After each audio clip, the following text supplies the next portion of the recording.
Saudações teosóficas a todos os ouvintes. Eu gostaria inicialmente de agradecer a oportunidade, o convite feito pela comissão organizadora para participar desse evento. Fico muito feliz e honrado. Agradeço também ao Sérgio e ao Gabriel pelo apoio técnico. E, como já foi mencionado, o nosso tema de hoje é neurociência e espiritualidade, uma visão holística do cérebro. Holística porque parte dessa visão é uma visão teosófica e, portanto, ela é abrangente e leva em consideração o ser humano como um todo, e não apenas uma parte dele. Precisamos ter em mente um axioma que pode ser lido na Carta dos Mahatmas, que é: a ciência moderna é o nosso melhor aliado. E precisamos ter isso em mente durante toda a nossa análise, porque, de fato, a ciência fornece subsídios para que possamos conciliar a espiritualidade com a pesquisa material. Então, nosso objetivo é estudar como a visão neurocientífica da espiritualidade pode contribuir na solução dos desafios atuais. Então, fazendo uma pesquisa no portal PubMed, que é um portal de publicações científicas na área médica, e lançando o termo espiritualidade e neurociência, em inglês, a gente tem um retorno de 301 publicações. Isso significa um número pequeno, se a gente considerar os outros temas presentes nesse portal, mas a boa notícia é que entre 1982 e o corrente ano, nós temos aí um crescimento exponencial, né, de interesse, de publicações, né, a respeito do tema, e isso é muito bom. A nossa ideia central aqui é trazer evidências, né, de que a neurociência é capaz de mostrar os benefícios da espiritualidade sobre o cérebro e, portanto, apoiando a realidade e o cultivo dessa postura espiritualizada. Então, de fato, a neurociência pode ser uma aliada nossa, e é isso que nós tentaremos mostrar. Quando se fala em desafios e problemas atuais, né, em problemas do mundo, do cotidiano, a lista é extensa, né, inesgotável, mas precisamos considerar que há soluções, sim, para muitas delas, e essa solução está em nossa mão, né? Depende de nós, depende da nossa postura, depende das nossas atitudes, depende da nossa vontade, depende do nosso trabalho e da nossa dedicação. Então, seria cansativo listar tudo, mas a gente pode opor a cada um desses problemas a sua respectiva solução, né? No caso do desamor, o amor, a ignorância, o conhecimento, o preconceito, o respeito, e há uma interligação entre esses elementos. Por exemplo, a gente sabe que o preconceito é fruto da ignorância, né? O egoísmo é essa grande chaga da humanidade, né? E nós temos, então, o altruísmo a ser buscado, né? O nacionalismo exacerbado, levando a divisões, ao sectarismo e a conflitos. Mas podemos ter uma visão globalizada, né? Uma visão da terra como um todo, como nossa casa, né? A ser cuidada e respeitada. A violência, né? Que é um resultado da incúria, da nossa incúria, pode ser minorada ou resolvida pelo cultivo da paz, a paz no pensamento, nas atitudes, no trabalho, no lá onde quer que seja. O cultivo da responsabilidade contra a irresponsabilidade, né? Manter-nos bem informados hoje é um dever, né? Bem como não propagar notícias falsas, né? Desinformação.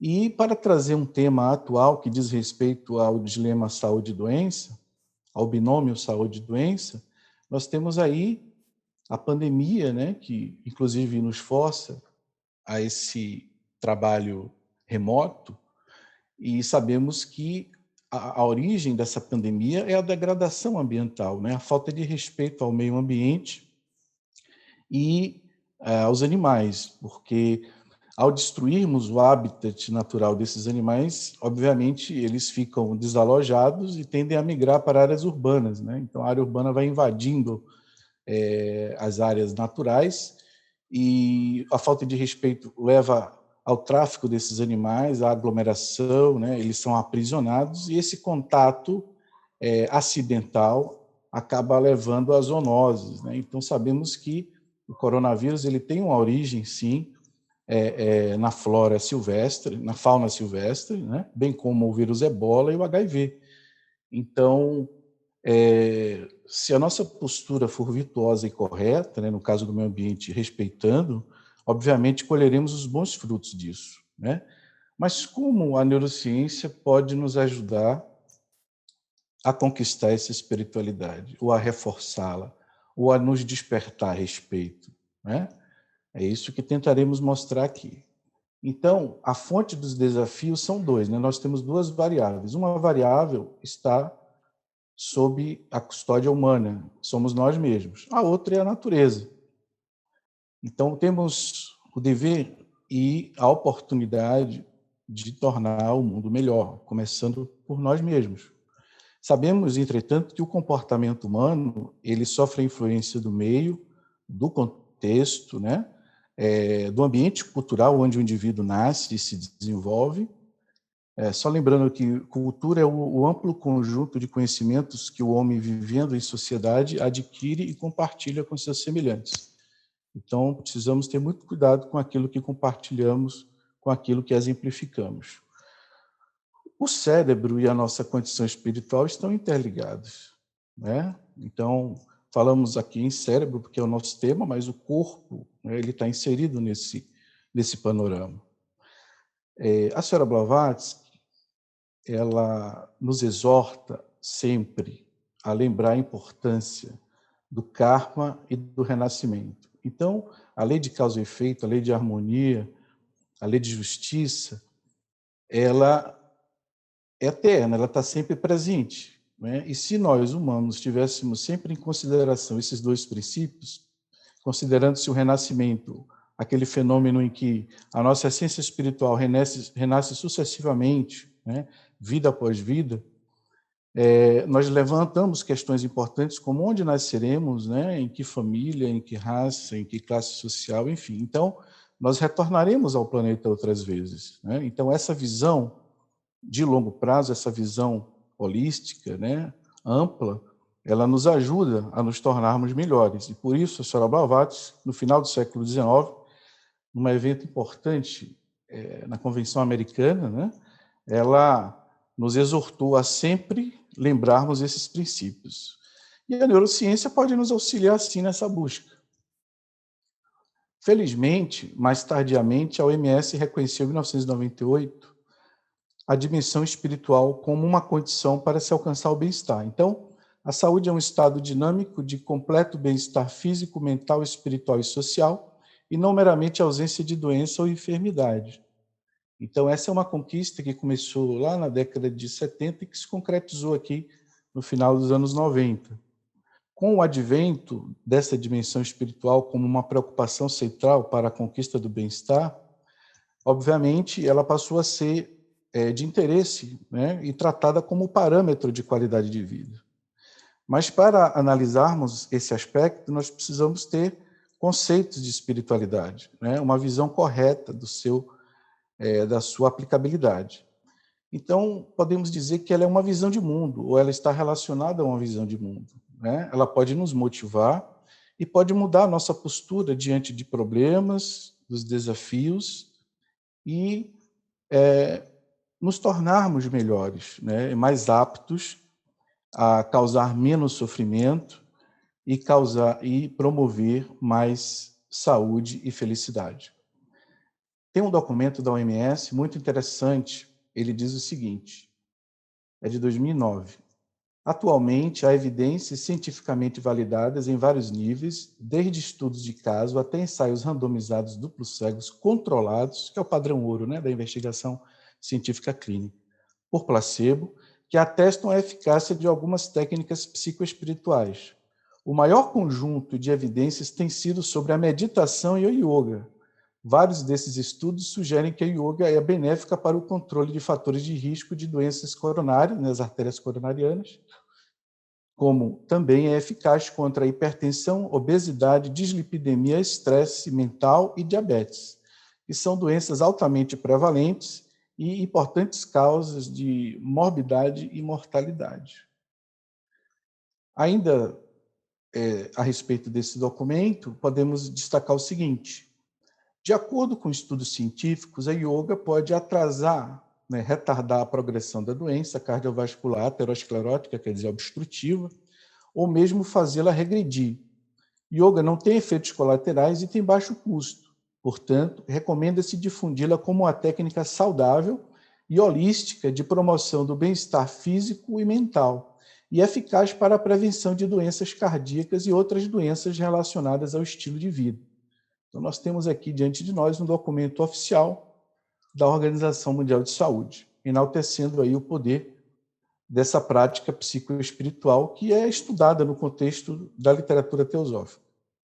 Levando em consideração ainda o conceito de espiritualidade, nós temos essa fonte, né, a Maria, e no caso o sobrenome mesmo, a espiritualidade seria um conjunto de todas as emoções e convicções de natureza não material, com a suposição de que há mais no viver do que pode ser percebido ou plenamente compreendido, remetendo-nos a questões como o significado e o sentido da vida, não se limitando a qualquer tipo específico de crença ou prática religiosa.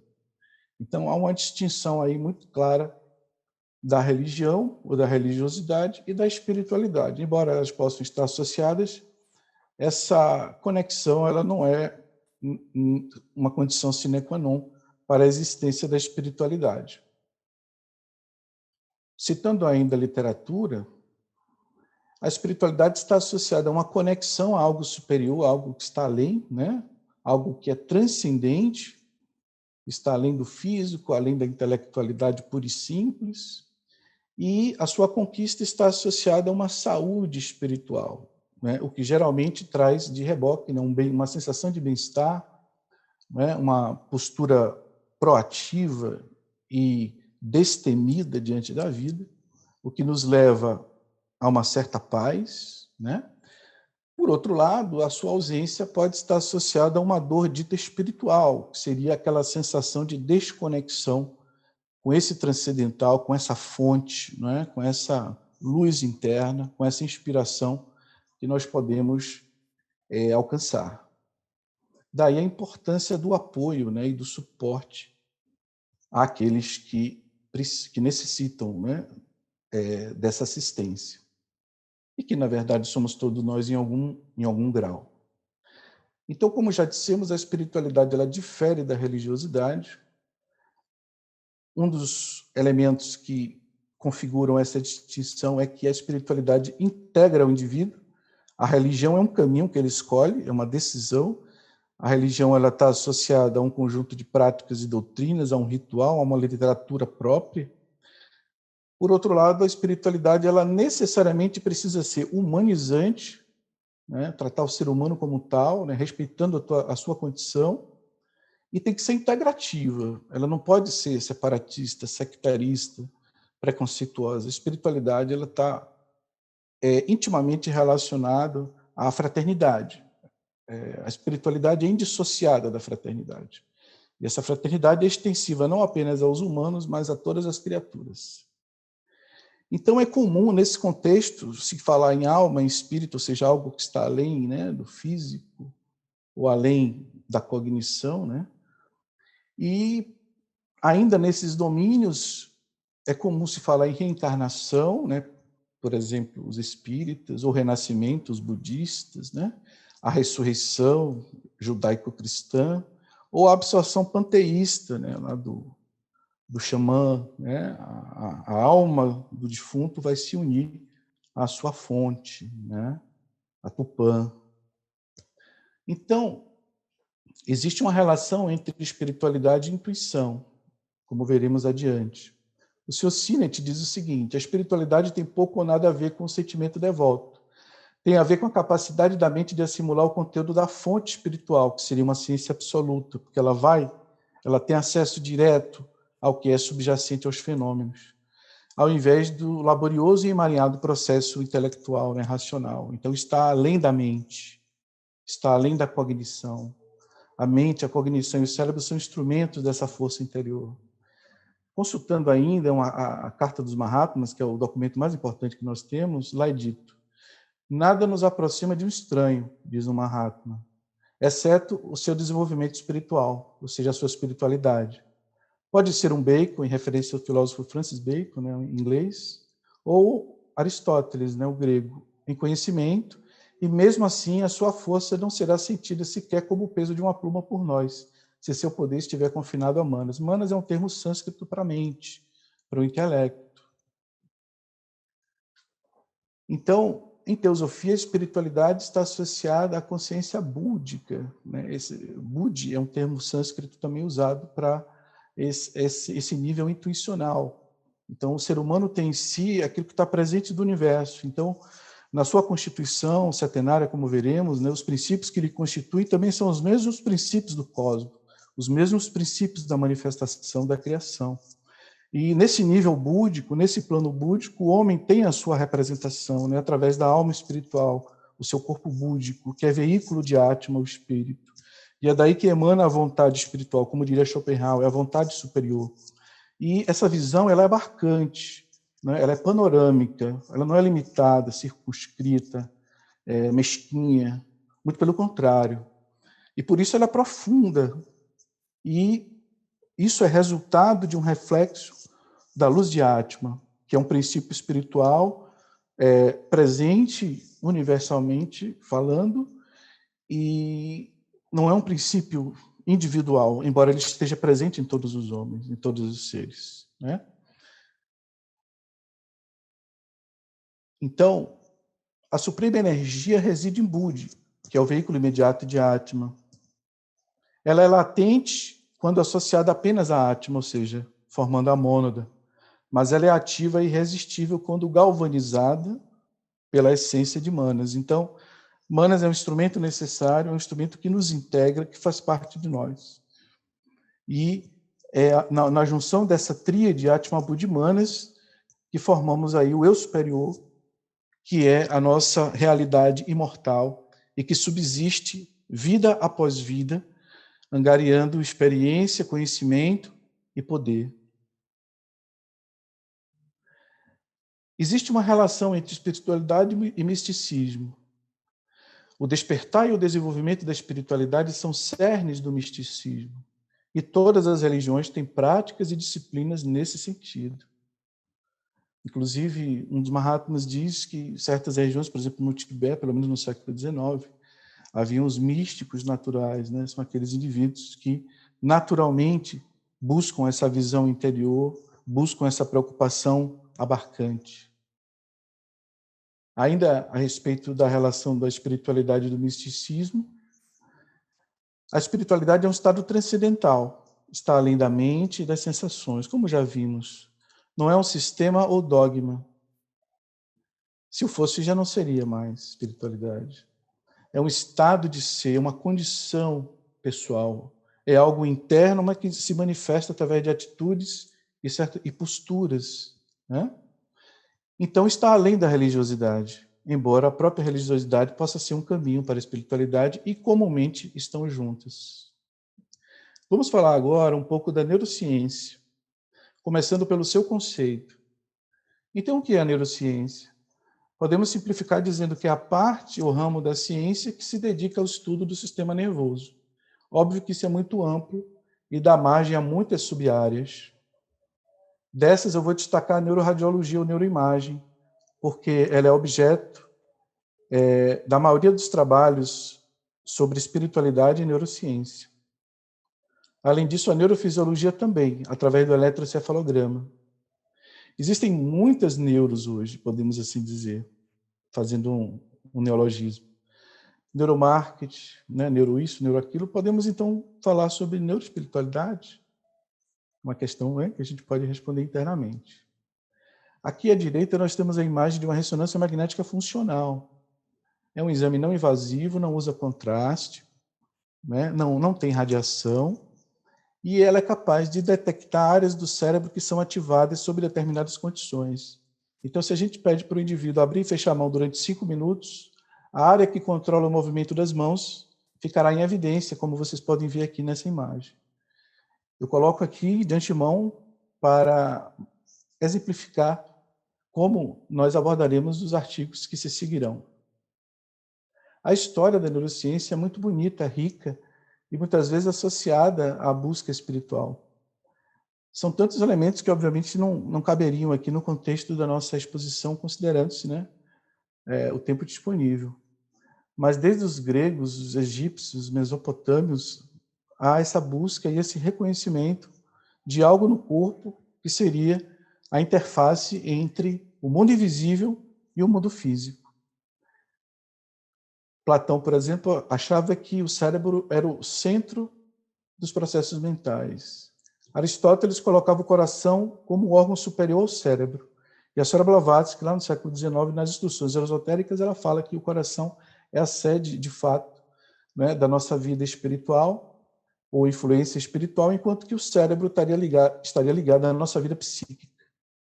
Vamos fazer aqui agora um salto, indo lá para o século XVII, René Descartes, onde ele diz que as funções mentais mais elevadas elas são geradas por uma entidade espiritual que interagiria com o corpo através da glândula pineal, que é uma glândula do diencéfalo, e fica no centro do encéfalo, no centro do cérebro.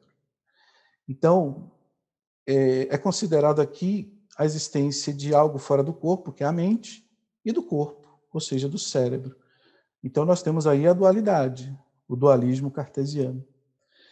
Fazendo um outro salto, lá 100 anos depois, a gente tem aqui o Galvani, lá na Itália, ele descobre que a eletricidade é que faz o sistema nervoso funcionar, contraindo uma perna de rã através de choque elétrico. Isso foi um grande salto, porque a eletricidade é uma força invisível, a gente só vê os efeitos. Podemos usar isso como analogia em relação à alma e espírito com relação ao corpo físico. Seguindo agora, já no século XIX, a gente tem aqui o Camilo Golgi, né, o famoso Camilo Golgi, criando aqui a técnica do nitrato de prata para poder identificar aqui as estruturas do nervo. Pouco depois, o Santiago Ramon e Cajal, ele ganhou o Nobel por conta da doutrina do neurônio. Ele reconheceu que os neurônios são os elementos básicos do sistema nervoso. Mais adiante, ele descreveu as sinapses, que é a comunicação entre os neurônios. Então, a eletricidade ela passa de um neurônio para o outro através de intermediários químicos chamados neurotransmissores. Fazendo um novo salto, agora já para 1909, a gente tem o Brodmann descrevendo as áreas corticais, né, 52 áreas corticais. Depois se descobriu que cada área dessa, de Brodmann, correspondia a uma função. Exemplo, aqui no lobo temporal temos a área 41 de Brodmann, que é da audição. No lobo occipital, a área 17 de Brodmann, que é a área da visão. Em 1924, o Berger descreveu aqui a eletroencefalografia. Depois, em 1953, o paciente HM ele perdeu, foi submetido a lobotomia e a retirada da área da memória, e ele perdeu a memória. Né? Então, aí fica aquela questão, ora, se as pessoas dizem que o indivíduo é a sua memória, o que acontece com essa pessoa? Deixou de ser pessoa, um ser humano? Óbvio que não. Então, as dimensões do ser humano estão muito além da mente e dos conteúdos da memória. Vou fazer um novo salto para 92, início, né, da década de 90, onde o Giacomo Risoletti ele descreveu os neurônios espelhos. Explicaremos mais adiante do que se trata.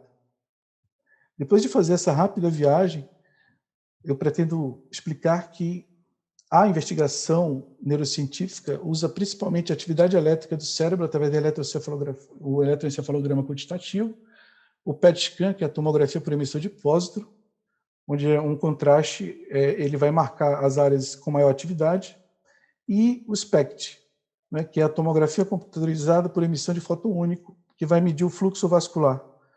O princípio é que a área ativada, a área que a gente está usando naquele momento para aquela função, tem um fluxo de sangue aumentado, e isso é visível ao exame. Esses são os principais recursos. Aqui, por exemplo, a gente tem, aqui são os primórdios, né, da neuroimagem voltada para a neurociência do ponto de vista funcional. Então, a gente tem aqui, ouvindo palavras. Então, no lobo temporal, na área auditiva, a gente tem aqui uma maior atividade desses neurônios. Então, essa é a área auditiva do cérebro. Se a gente apenas enxerga, a área visual é ativada, a área auditiva fica inibida ou em repouso. Se a gente fala palavras aleatórias, a gente tem essa área motora aqui. E se a gente está em comunicação com alguém, expressando a nossa linguagem, a área da expressão fica aqui no lobo frontal, no giro frontal inferior do lobo frontal, chamada área de Broca, que foi quem descreveu essa região, que é a área da expressão da linguagem. O sistema nervoso central ele é revestido por camadas, e são 7 camadas. Então, a gente pode fazer uma analogia, né, com os 7 revestimentos da consciência humana, né, os 7 véus da consciência. Mas vai além do escopo do nosso trabalho de hoje. Aqui é uma imagem mostrando o encéfalo, né, o tronco encefálico, que controla várias coisas, né, a frequência cardíaca, a respiração, por exemplo, dentre outros, a nossa vida visceral. O cerebelo, quer dizer cérebro pequeno, principalmente coordenação motora. O diencéfalo significa entre hemisférios cerebrais, e aqui a gente tem o maestro do nosso corpo, né, que é o hipotálamo, e todo o controle neuroendócrino está aqui. Isso é subconsciente, né?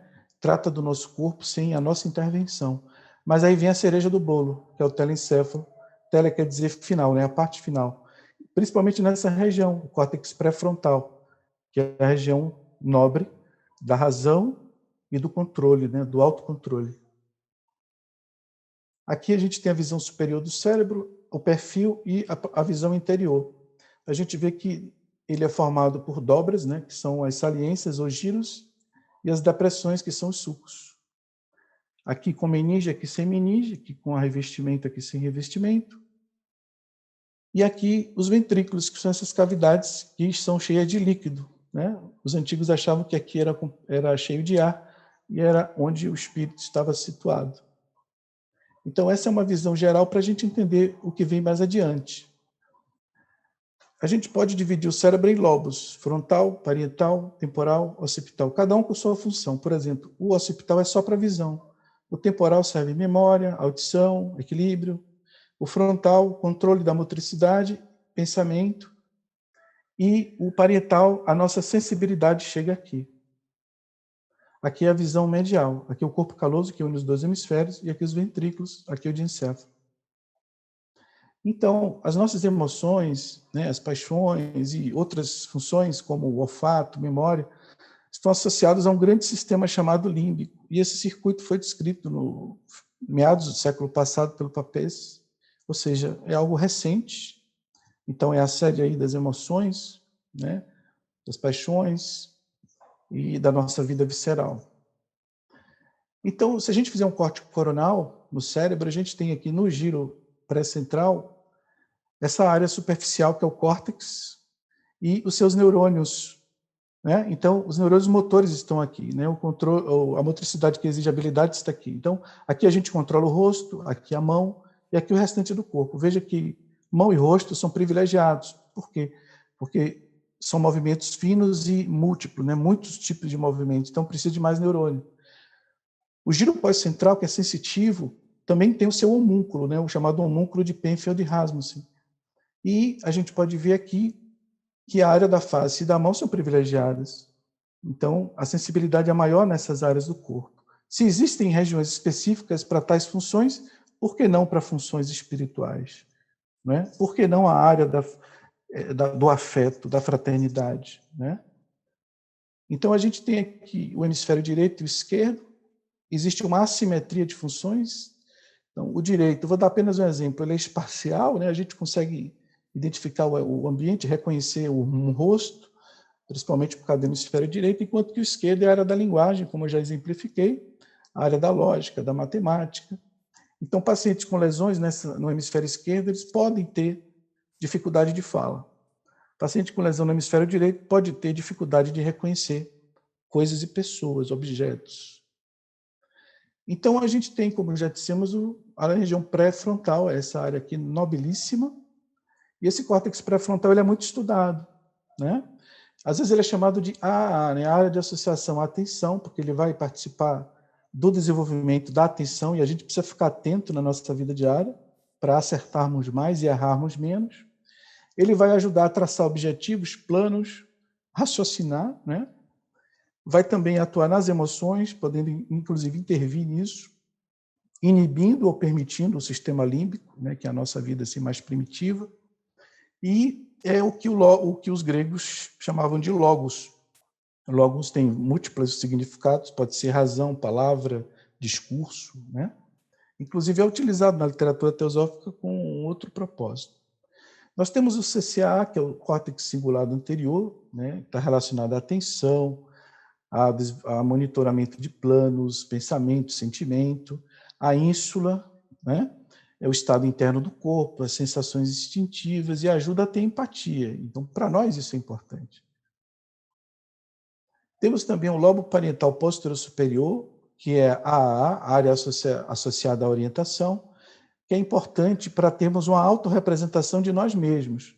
A nossa distinção enquanto eu é diferente dos outros eus, né? Então, eu peço que guardem essa informação, porque lá adiante vai ser muito útil. O hipocampo era da memória, a amígdala é importante para disparar o alarme a reações e ameaças, e o hipotálamo é o maestro, né? Do ponto de vista endócrino, ele controla praticamente todas as glândulas, né? As glândulas endócrinas, ou seja, que produzem hormônio, e principalmente através da hipófise, né? Aqui à esquerda nós temos as áreas ativadas pela meditação mindfulness, né? Então a gente tem aqui, ó, a amígdala, a área do cingulado anterior, desculpa, ativada, que sofre interferência da meditação, ela pode ser inibida ou ativada, né? Então nós temos o córtex cingulado anterior, aqui o lobo frontal, né? Nós temos aqui a ínsula. Então vejam que essas listas que vimos agora são úteis para o entendimento dos processos de pesquisa. Vamos começar aqui com uma pesquisa feita com freiras carmelitas, né, através da eletroencefalografia, e elas estavam em prece, né, em êxtase, e os eletrodos, então, registraram o seguinte, né? Aqui é o estado basal, né, de repouso, e aqui é o estado místico dessas freiras, né? Essa região, como vocês viram, como nós vimos, é o lobo temporal, ou melhor, o lobo parietal, né? O parietal posterior superior. E nós vimos que ele está relacionado à identificação do eu. Então vejam que durante o estado místico, ó, é como se o eu desaparecesse. Então aqui é o eu e aqui ele está menos ativo. É como se houvesse uma transcendência, né? É como se o místico transbordasse, né, durante a sua prece, durante o seu êxtase místico. Então, a neurociência nos mostra que há uma diferença entre o estado de prece, de oração, de concentração, de entrega, e o estado cotidiano, o estado de repouso, o estado habitual. Algo semelhante é visto na meditação. Então, na meditação, o lobo parietal, aqui são imagens de meditadores e aqui são imagens de indivíduos não meditadores. Então, a gente vê que o lobo frontal, né, ele vai se acentuar e o lobo parietal vai diminuir a sua atividade. Então, a gente deixa um pouquinho o eu, apenas analisando um dos aspectos, né, possíveis, e a gente ganha aqui uma maior atividade no lobo frontal, que é aquele associado às funções mentais superiores, né? O autocontrole, a atenção, as vivências positivas. Aqui nós temos um outro estudo com pacientes que meditavam e que tiveram experiência de quase morte. Também eletroencefalografia quantitativa. Olha o resultado. O estado meditativo esteve associado a alterações circulatórias e elétricas em regiões cerebrais conhecidas por estarem envolvidas em emoções positivas, olha aí, atenção e experiências espirituais. Então, nós temos áreas que são ativadas durante esse tipo de experiência, né?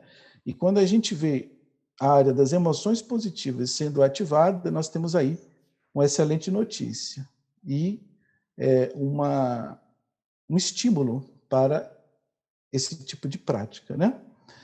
Aqui é um outro estudo usando a circulação, né, o SPECT. Então, o resultado foi o seguinte, né? Os resultados, né, mostram funções cognitivas complexas que corroboram hipóteses de que a meditação está associada a um aumento da atividade nos lobos frontais, né? Uma diminuição da atividade nos lobos parietais, como nós vimos. Então, é muito bom ter o lobo frontal ativo, né? E isso pode ser atribuído a uma maior atenção, né? E a experiência de alterações de sentido do espaço. Também houve mudanças na atividade do tálamo. O tálamo é o portal sensorial do cérebro, é o maior órgão do diencéfalo. Não é à toa que certos místicos conseguem controlar a sua sensibilidade, né? Porque o tálamo, toda a sensibilidade, com exceção do olfato, passa pelo tálamo. A gente tem um córtex sensorial, que fica principalmente no giro pós-central do lobo parietal, e o mesencéfalo, que é uma área importantíssima do tronco cerebral.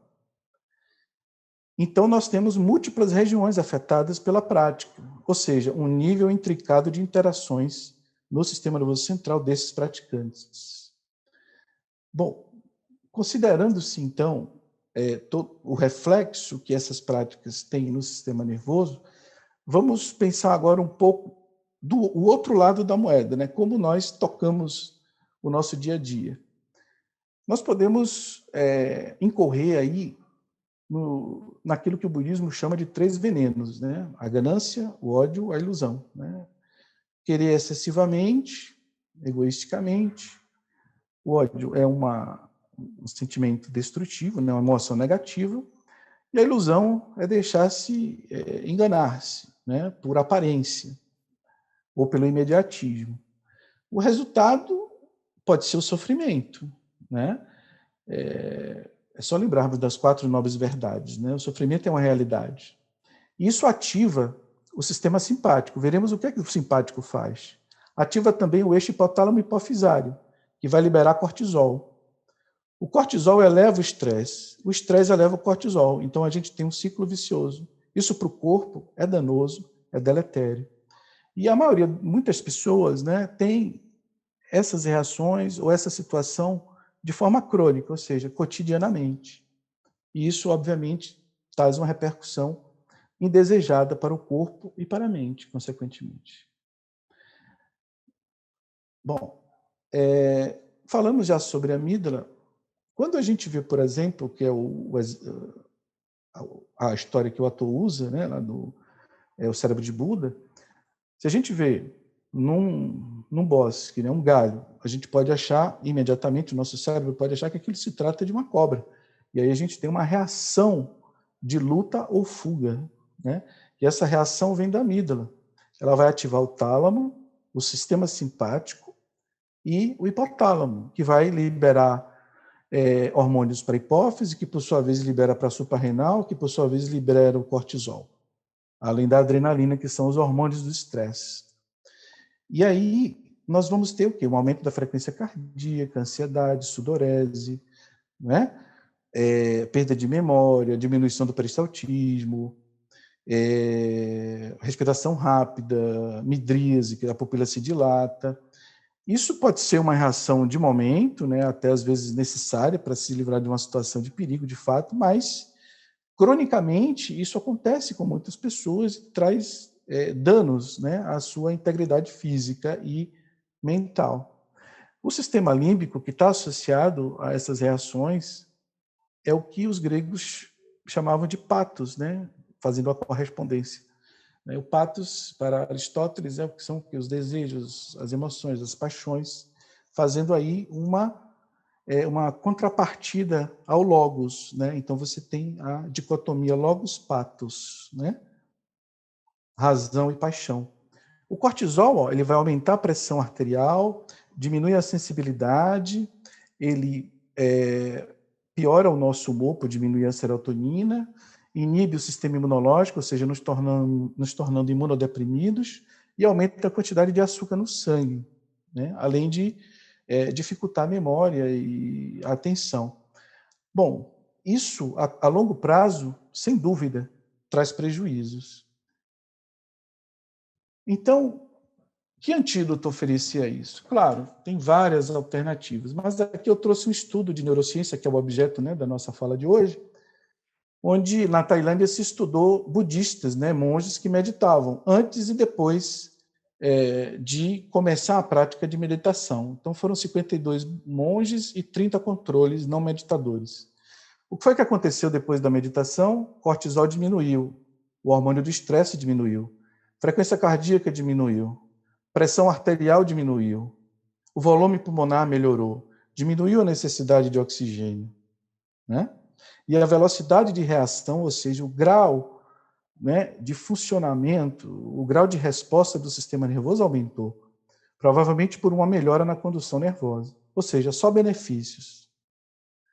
Então, quem controla o sistema autonômico é o hipotálamo, que está aqui no diencéfalo, na área do sistema límbico. Então, ele descarrega o parasimpático na sua região anterior ou o simpático na sua região posterior, quer dizer, de trás, né? Qual é o mais desejável no dia a dia? O parasimpático, né? Que é aquela condição de calma, de tranquilidade, com a frequência cardíaca dentro do normal, né? Tendendo a baixa, a pressão também controlada.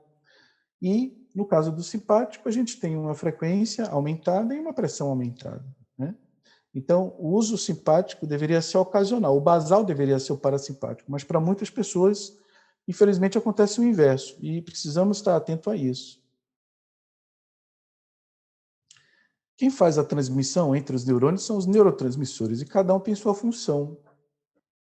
Eu vou destacar aqui a serotonina, né, que traz um bom humor, é importante para o sono e digestão, a dopamina, que está associada à recompensa, à satisfação, né? Olha, isso é algo satisfatório. Então, fazer o bem, né, ajudar alguém, por exemplo, libera dopamina, e isso traz satisfação, né? Quimicamente falando, é a dopamina que participa desse processo, né, fisicamente falando.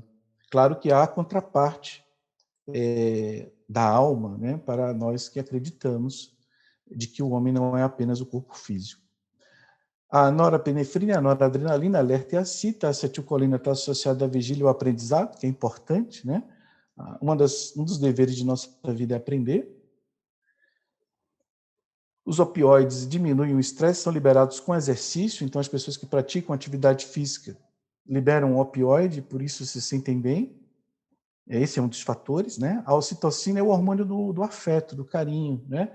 Então, duas pessoas que se gostam, ao se encontrar, né? Pai e filho, marido e mulher, libera a ocitocina por conta desse sentimento, né? Desse afeto, e isso traz também repercussão, né? Isso traz uma satisfação. A ocitocina tem outras funções que não cabe aqui nós analisarmos. Então, foi feito um estudo sobre os efeitos do yoga. Existem vários, né? Eu trouxe esse porque é uma revisão da literatura, ou seja, é um estudo que pega um grupo de outros estudos prévios, né? E houve repercussão sobre o cérebro, né? Isso foi documentado através da prática de yoga com o exame de neuroimagem. Foi estudado indivíduos em transe, né? Médios, se não me engano, 10 a 15 médios aqui foram estudados, e utilizando técnicas, né, de neurociência, e a conclusão foi a seguinte: o fato de os participantes produzirem conteúdo complexo em estado de transe, esse conteúdo complexo é a psicografia, né? No estado de transe, sugere que eles não estavam meramente relaxados. Então, os exames neurocientíficos e a sua própria produção revelam que não se trata de uma condição de relaxamento, mas algo que precisa ser estudado, como sugerem os autores do estudo. Então, o cérebro ele pode mudar, ele pode ser construído, ele pode ser moldado. Um exemplo disso é a plasticidade. O Ramachandran, que estuda muito isso, estudou, por exemplo, nesse trabalho, 18 pacientes que tiveram o braço amputado. Sabe qual foi o resultado? Esses pacientes, quando a gente toca no rosto, eles dizem que a gente está tocando no braço. Por que isso acontece? Porque a área do cérebro que cuidava do braço, que respondia pelo braço, ficou ociosa. Isso foi recrutada para a área do rosto.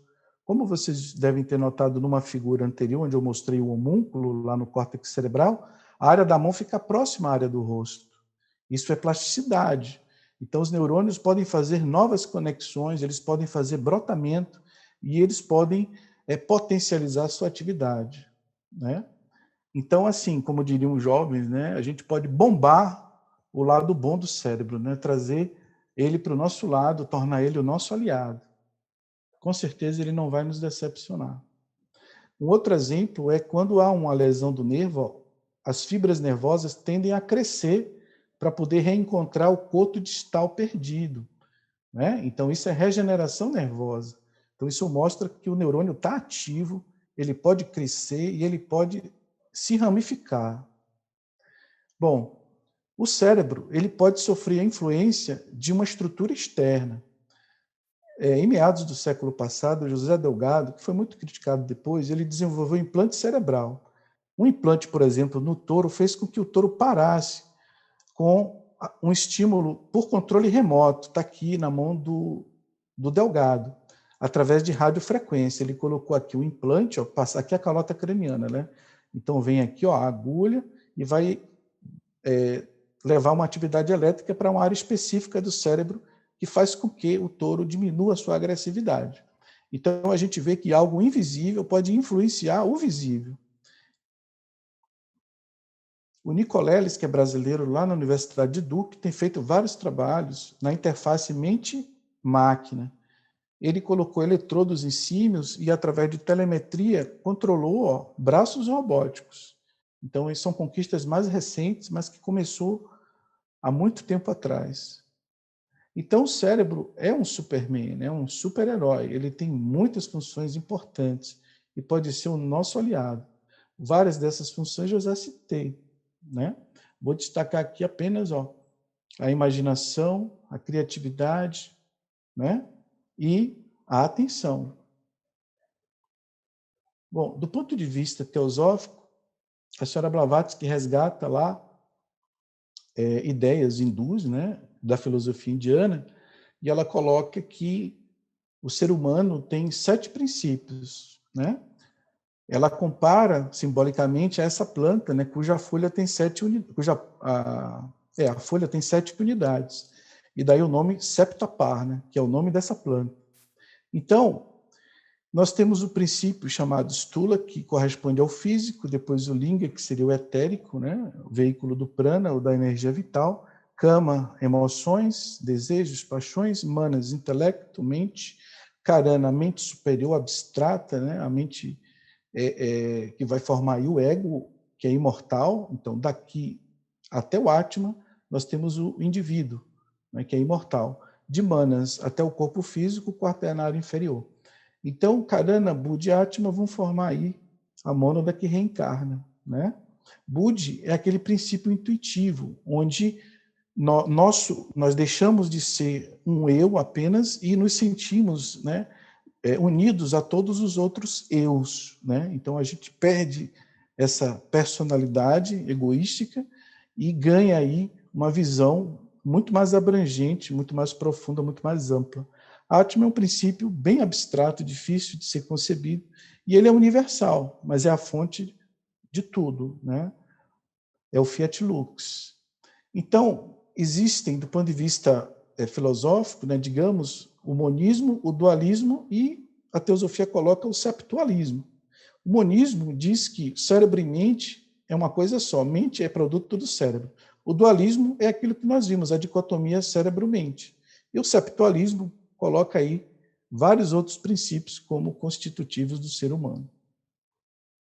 Então, a senhora Blavatsky diz o seguinte: a alma não é o produto da atividade do cérebro. O cérebro é o órgão da alma. Esse órgão deve mudar sua quantidade de conexões, coloco eu, e até mesmo qualidade de acordo com a utilização e uso indevido ou devido a que tenha sido submetido pela alma. Então, o cérebro é instrumento da alma.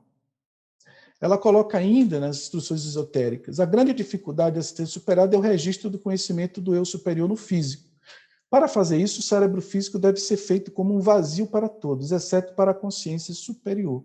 Então, o cérebro ele precisa estar receptivo e limpo, como uma superfície de um lago calmo, que vai poder, então, refletir a luz do sol. As cartas dizem o seguinte: manas pura e simples, a mente, né, é de um nível inferior e pertence à Terra. Seus maiores homens, né, as nossas personalidades, consideram muitas vezes, né, não existências, né, na arena onde a grandeza é medida pelo padrão de desenvolvimento espiritual. Então, aquilo que os mestres valorizam, muitas vezes é desprezado, né, pela sociedade. Então, o intelecto, repito, é apenas um instrumento. Conhecimento é instrumento, é ferramenta. Mas existe algo que está além disso e que é mais importante. Então, que corroboram a hipótese de meditadores budistas, que é um crânio e aqui a agulha, né, de um implante. O Nicoleles, né, que é brasileiro, lá da Universidade de Duke, atualmente tem do conceito, né, septualista teosófico. Então, a senhora Blavatsky diz o seguinte: a alma não é o produto da atividade do cérebro. O cérebro é o órgão da alma. Esse órgão deve mudar a sua quantidade, né? Aí eu coloco de conexões, porque o cérebro não aumenta, né, a quantidade de células, exceto numa região específica, e até mesmo a qualidade de acordo com a utilização ou uso indevido, aí eu colocaria o devido, né, favorecendo então esse órgão, a que tenha sido submetido pela alma. Então vejam que ela deixa muito claro que o cérebro é o veículo da alma, né? Nas instruções esotéricas ela continua: a grande dificuldade a ser superada é o registro do conhecimento do eu superior no plano físico, né? O eu superior, né, Karana, o ego, né, o humano superior, junto com Atma e Budi, né? Para fazer isso, o cérebro físico deve ser feito um vazio inteiro para todos, exceto para a consciência superior. Então o homem tem que se abrir, né? Ele tem que se tornar aí um fio d'água, né? Um espelho límpido, para refletir aí esses níveis superiores. A Carta dos Mahatmas também diz o seguinte: Manas, pura e simples, é de um nível inferior e da Terra. Seus maiores homens consideram não existências na arena onde a grandeza é medida pelo padrão de desenvolvimento espiritual, ou seja, geralmente a nossa apreciação vai até o intelecto. Então, muitas vezes os homens sequer consideram o que transcende o intelecto, né? Essas questões não existem, né, do ponto de vista conceitual, embora no dia a dia a gente expresse isso mesmo desconhecendo, né? Então, podemos dizer que são irmãos gêmeos, né? Cérebro e mente. O cérebro é um veículo que faz falar, que faz andar, pensar e ver, e a mente pensa, né? Transmite sua influência sobre o seu irmão. Então, a gente sabe que pessoas que praticam tradições contemplativas são atletas da mente. Então, isso quer dizer que todas essas práticas exigem dedicação, exigem esforço, né? Aprender como a mente e o cérebro foram treinados abre muitos caminhos para conquistar mais felicidade, paz, amor, sabedoria e um mundo melhor. Então, depende de nós, né? Então, o trabalho é individual, mas a colheita é coletiva. A virtude, a atenção plena e sabedoria são as bases do bem-estar diário, do desenvolvimento pessoal e da prática espiritual. O cérebro evoluiu para ajudar-nos a sobreviver, mas seus métodos de sobrevivência causam sofrimento. Nós vimos que, ao reagir a uma determinada ameaça, nós podemos ter uma reação desproporcional, uma vez que muitas vezes essas ameaças não têm o peso que o nosso mau hábito, né, que a nossa reação vem a ter. O despertar envolve a transformação da mente e do cérebro, né? Então, bons pensamentos, um bom cérebro. Atitudes positivas diárias se tornam grandes mudanças com o tempo. Constrói-se novas estruturas neurais, novas sinapses, né? Neurotransmissores compatíveis com essas necessidades, novos circuitos. Para manter-se assim, é preciso cooperar sempre com você mesmo, né? Com nós mesmos, né? Mudanças benéficas no cérebro de muitas pessoas podem ajudar o mundo a seguir um rumo melhor, sem dúvida, né? Então nós temos aqui o neurônio, que é a unidade básica do sistema nervoso.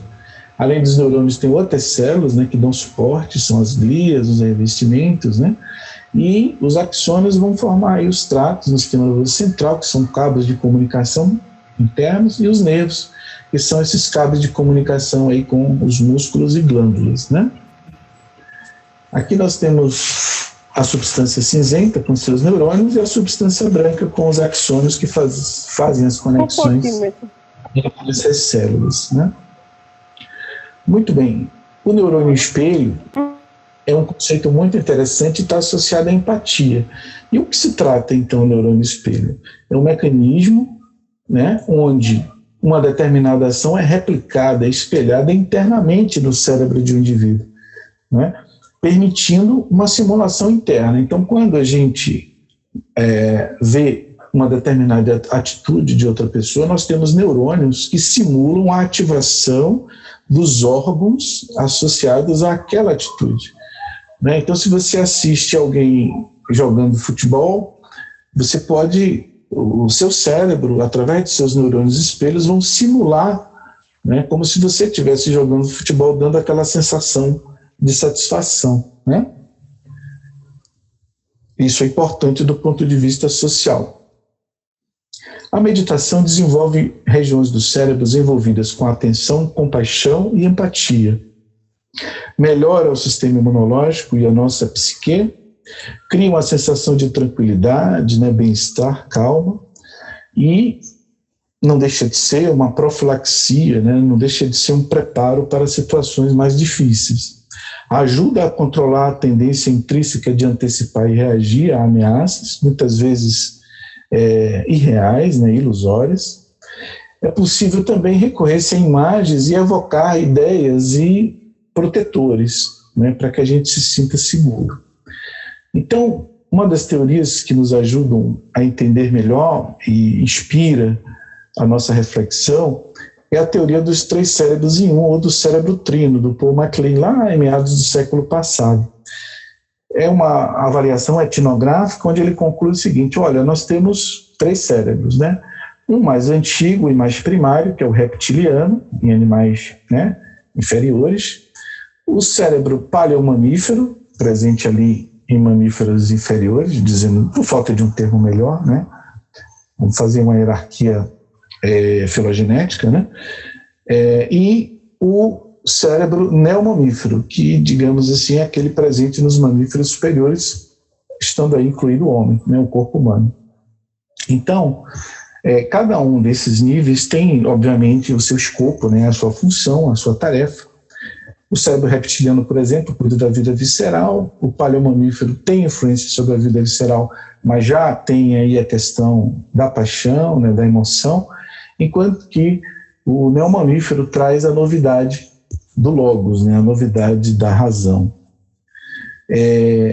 A teoria da recapitulação do Haeckel, embora seja controversa e contestada, né, atualmente, vem lá do século XIX, ela é interessante para nos inspirar, porque da mesma forma que os corpos se desenvolvem durante a embriogênese, a embriologia, o sistema nervoso obviamente também. Então, a ideia central da tese é a seguinte: olha, quanto mais primitivo um organismo do ponto de vista do seu desenvolvimento embriológico, né, quanto mais inicial é o seu desenvolvimento, mais difícil é distinguirmos qual espécie ele pertence, ou seja, há um início comum, né, aos indivíduos, independente da espécie. Então há uma semelhança morfológica aqui e o indivíduo vai se diferenciando, né, à medida que cada etapa é vencida. Então temos aqui os répteis, as aves, os mamíferos, mas quando a gente pega um embrião precoce, fica mais difícil fazer essa distinção.